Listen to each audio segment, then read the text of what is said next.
Is raising questions about how Clinton Foundation donors influenced the State Department. Again, that pay to play. We want to bring in the creator and producer of the documentary Hillary's America, Dinesh D'Souza. Dinesh, good to see you. Thank you so much for joining us. Obviously, your film has been getting a lot of talk and praise for pointing all of this out. What's your take on this? Hillary Clinton actually giving jobs to donors in government? I think that these latest revelations are just part of a continuing pattern, and what the pattern shows is the way in which the Clintons sort of do business.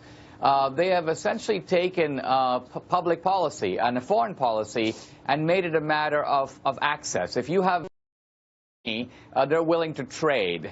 And so it's a very bizarre phenomenon. Essentially, the Clintons are selling public policy. And you have to understand that that's how they've accumulated this enormous personal net worth. They've gone from zero to a couple of $100 million on a government salary. So what is the product that they've been selling? They didn't start a business. They didn't invent the iPhone. Their product is public policy. It's a very scary thing to contemplate. You know, we were just chatting during the commercial break here about the Elizabeth Warren hearing, where Elizabeth Warren was just, hammering John Stumpf. I'm not defending John Stumpf or Wells Fargo, because that was a horrible thing that Wells Fargo did, creating these 2 million phony accounts. But she was so aggressive on him, and we haven't heard a peep out of her in terms of these kinds of things. She's supporting Hillary Clinton. There are new pay-to-play questions right now over former President Bill Clinton. In January 2014, President Clinton received $260,000 for a speech that lasted less than an hour for the Fragrance Foundation. Just months after that speech, the Clinton Foundation helped fund an effort in Haiti to have farmers grow limes. The project came at a time when high lime prices were hurting profits across the perfume industry. None of this being talked about by Elizabeth Warren. It's remarkable to see in which the Clintons have not only made money off of Canadian billionaires who want mineral rights in Kazakhstan. In other words, they haven't just made money off rich people. They've also figured out how to make money off the poorest of the poor. A lot of aid money was designated for Haiti.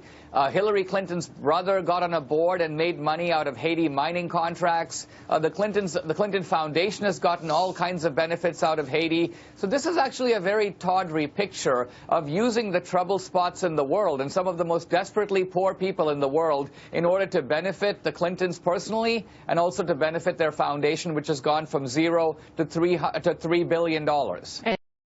Dinesh, that story that Bill Clinton's speaking fees is on the front page of the Wall Street Journal today. That Bill Clinton's speaking fees overlapped with foundation business related to this fragrance, paid by the fragrance industry, but it was related to business that the fragrance industry later benefited from in a Haitian project, the Charities Haitian project.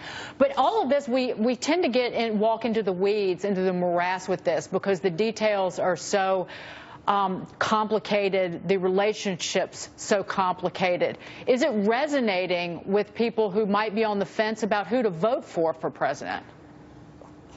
I think it can if it's expressed in the right way. Look, we've obviously had presidents and high public officials who were wealthy. JFK was a wealthy man. FDR was wealthy. But they obviously didn't make money off of the presidency or off of high public office. No one would accuse Reagan or Bush or even Jimmy Carter of having come to the government in order to get rich. The Clintons, in this sense, are in a league of their own. Going back to the Arkansas days, continuing when they were in the White House, selling the Lincoln bedroom, selling presidential pardons for cash. There's a kind of accumulating picture here for anyone who has eyes to see. Dinesh, do you not think that the headline for this fragrance speech should be "It stinks"? Because that's what most American voters are going to think about this corruption. We haven't even talked about the fact that the Clinton Foundation itself appears to be a scam. Didn't they give out less than 10% of the actual money to charity, and the rest of it is paying for fees? So essentially, you're just paying them, and they give a nominal amount to charity. They gave 6% away. 6%. Yeah, their foundation is the foundation is clearly a charity front. It's really a way for them to accumulate wealth for themselves. And if you look at Bill Clinton's speaking fees, his speaking fees were in the normal range of other former presidents until Hillary became a powerful senator, and then when she became Secretary of State, his speaking fees literally quadrupled. He's gotten $500,000 to $700,000 for a single speech. The speech itself is pure rubbish, but by and large what people are paying is they're paying for something that they wanted Hillary as Secretary of State to do, and the speech was a kind of disguised form of a bribe.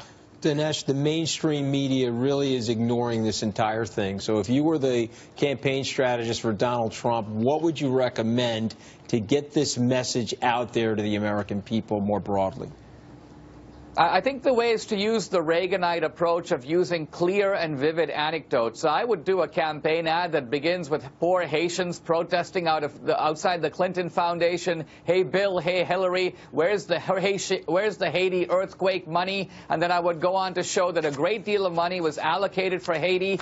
Bill and Hillary were in a position to intercept it. Very little of that money actually got there. All right, we will leave it there. Dinesh, thank you so much for joining us, sir. We appreciate it.